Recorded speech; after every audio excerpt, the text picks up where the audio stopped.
Do you know what is meant by trend chasing?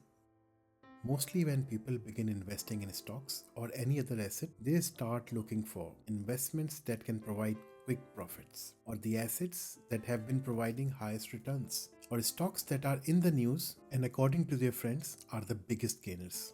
This approach typically leads to two kinds of biases, known as the recency bias and the extrapolation bias. This is when people base their judgment primarily on recent market trends and presume that these trends will continue to extend into the future. And before we know it, this thought process leads to fear of missing out, commonly known as FOMO, and we end up chasing these trends. It is better to follow a pragmatic approach to long term investing that requires understanding about the company and its financials to determine if the stock is right and has a place in the portfolio, then following a structured approach to determine if the price is right to enter a trade. Therefore, before we begin investing our hard earned cash into stocks, it is important that we first correctly understand the basics of stock analysis and the workings of the stock market. It is equally important to define an investment style for yourself, and most importantly, the time that we are willing to commit not just to the trading scheme but to continuously learn the process.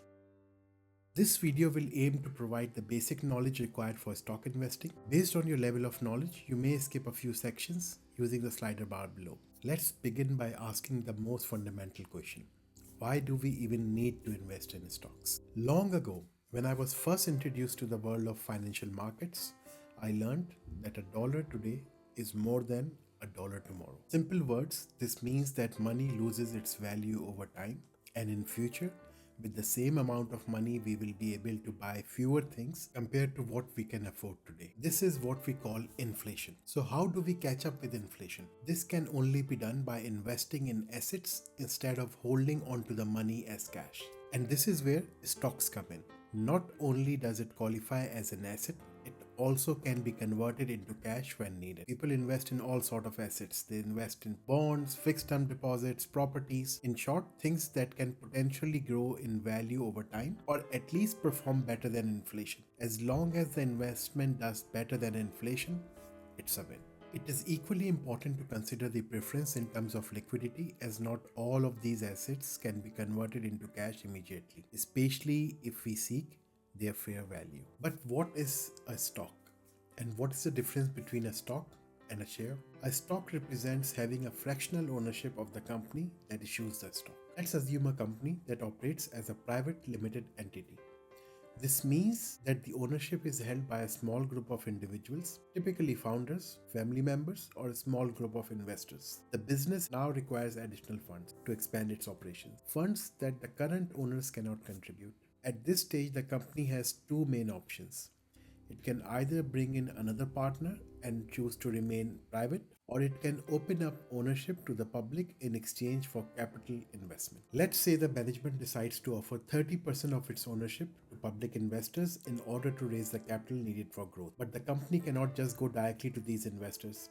It needs to involve underwriters, financial specialists who help ensure that this new arrangement is structured properly. Underwriters play a key role in setting up the right valuation for the company and its shares using a range of factors such as market conditions, demand for the stock, company's financials. Additionally, they also help by buying shares from the company and selling them to the public, reducing the risk for the company in case there is insufficient interest from the market. Well, they get a reasonable fee for their services and underwriting of risk. For the sake of simplicity, they might determine that 100 million stocks can be issued for the 30% ownership, each valued at $10.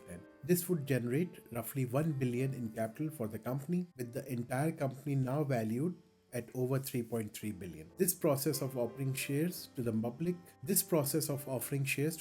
for the first time is known as IPO, or initial public offering. If raising capital through an IPO is so straightforward, why is not everyone doing it? The answer lies in the responsibility that comes with public investment. Once a company goes public, it is no longer just about making decisions that benefit the original owners. The company must now operate in the best interest of its new shareholders, who are part owners. Additionally, it is required to keep these investors informed about the company's performance through regular updates and disclosures. So while an IPO can be an effective way of raising funds, it also brings in new obligations and pressures. Now that we know how the stocks are issued, let's understand why stock markets exist. When a company first issues stocks, these shares are bought by institutions, mutual funds, ETFs, if they meet the criteria, and individual investors. What if these investors now want to sell their part of the ownership? And what about the new investors who are now also interested in this asset? The stock market provides a platform where these investors can sell their shares to anyone who is interested in buying these shares. It acts like a marketplace, facilitating the exchange between buyers and sellers. A question that often comes up is that how can a person stay informed on all the stocks that are out there and how to pick the best one between all these various options available in the marketplace? Do you know that there are close to 2,300 companies listed on New York Stock Exchange alone? If you add up all the stock exchanges, there are around 8,000 securities that are listed. So when we are new in the field of stock investing, are we really needed to know about all these companies? The simple answer is no. Let's take the example of the biggest investor in the world, Warren Buffett. Do you know how many stocks are there in the portfolio of his company, Berkshire Hathaway? Only 41 stocks in the entire portfolio. Can you imagine? Even a giant investor like him needs to stay on top of only 41 companies. Well, maybe a few more that will be on his radar, but how could he get all this success with only these stocks? Look at the names in this list. His top 10 stakes include big names like Apple, Bank of America, Coke, Kraft Heinz. He had the wisdom to invest in these stocks before others and the patience to hold these investments for all these years. He follows the approach known as value investing. We will briefly discuss this later in this video. It is important to first understand the financial performance of the company. We are doing this to understand the overall business performance using various fundamental indicators. It is therefore also known as the fundamental analysis. This is important to understand how the company will manage a downturn or a market challenge, because even the most strongest performers go through bearish phases. And when this happens, will the company be able to recover or not? When we talk about a company's financial, we are referring to the key reports that show its financial health and performance over time. The three main financial reports that are key to our review include income statement, the balance sheet, and the cash flow statement. As a beginner, understanding these can seem challenging. The income statement shows how much revenue the company is generating and its profitability after expenses. The balance sheet provides a snapshot of the company's assets, liabilities, and shareholders' equity at a specific point in time, giving you a sense of its overall financial position. And lastly, the cash flow statement details the flow of cash in and out of the business, showing how well the company manages its cash to fund operations, investments, and service its debt. By reviewing these documents, we can assess whether a company is financially stable and growing, which is critical to making an informed decisions before we make an investment.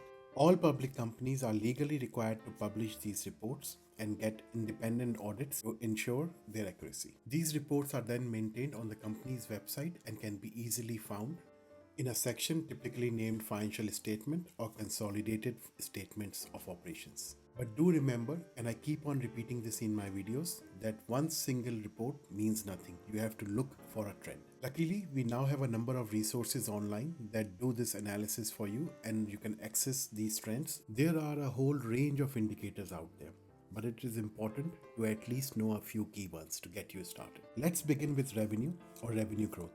Often referred to as top line, revenue is the total amount of money a company earns from its normal business operations. Growth in a company's revenue over a specific period of time is an important indicator of a company's ability to expand its business, attract more customers, and sell more products or services. Investors closely watch revenue growth to gauge a company's performance and potential for future success.